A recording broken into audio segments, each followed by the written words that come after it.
Welcome to another Noahide Moments. We're going to do an overview of Noahide history. Now, it's obvious that there was a divine law in place prior to the giving of the Torah. After all, murder must have been prohibited, for Cain was punished for killing Abel. The generation of the flood was punished for widespread robbery, among other lapses. The cities of Sodom and Gomorrah were destroyed for extensive wickedness, in particular sexual misconduct. We see, therefore, that God had expectations for man prior to the giving of the Torah. The Torah itself expresses these expectations in many places. Let me give you a few examples. God blessed them and said to them, "Be fruitful and multiply," Genesis 1:28. Also in Genesis 9:1, "But of the tree of knowledge and good and bad you must not eat." And in Genesis 2:17, "But flesh with its soul, its blood, you shall not eat." Though ancient sources are scarce, there are references from the time of the Second Temple onwards to non-Jewish worshippers of the God of Abraham, Isaac, and Jacob. These non-Jewish worshippers, they were known as heaven-fearers, apparently adhered to the Noahide mitzvot that had been passed down from Adam. Besides Talmudic and Mishnaic references, their existence is also cited in the 1st century CE writings of Josephus Flavius. At about the same time, the Roman satirist Gaius Petronius Arbiter and others mocked those Romans who adopted Jewish beliefs and philosophy, yet refused circumcision and full conversion. The most important archaeological evidence of a Noahide community was discovered in 1976 in Turkey. Two inscriptions dating from approximately 210 CE were discovered in an ancient synagogue.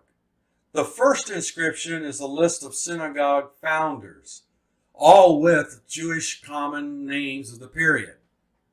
The second inscription, which is the most important one, is a list of non-Jewish names such as Zeno or Diogenes. This inscription is prefaced with the words, "And these are those who are God-fearers." A similar inscription was discovered in an ancient ruined synagogue in Sardis, Turkey. This inscription lists three groups: Jews, converts, and observers of the Noahide laws. We know almost nothing about the ancient groups or their specific modes of observance. With the ascent of church power and the increasing persecution that took place and the dispersion of the Jewish community, Noahism fell by the wayside. With the exception of a few individual exceptions, the Noahide faith did not reappear again until the late 19th century and early 20th century. Before I go, I'd like to cover this inscription in a little bit more detail. I was doing some research and actually found another article that deals a little bit more in depth with it.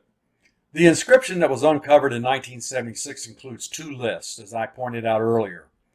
The first list is a register of common Jewish names. Presumably they were the Greek names for the donors and founders of that synagogue. Now the second inscription, and you can see the actual stone here, it's all in Greek, lists the names of under the phrase Kai Hosi Theosebus, which the Greek means, "and those who are God-fearers." The phrase occurs in the first line of this inscription. The second inscription from the theater complex reads like this: "The place of those who are complete Hebrews." Now this suggests that the citizens of Anatolia, the city there in Turkey, felt that it was necessary to differentiate between full Jews and what they would refer to as pagan or half-converts, known as God-fearers, who may have observed some, but not all, of the Jewish religious practices.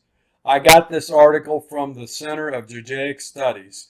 The article is entitled, "The God-Fearers, Did They Exist? The Omnipresence of God Fears," 1986. I hope that this helps to clarify a few things and maybe give you some enthusiasm to study more about how we got to where we are today.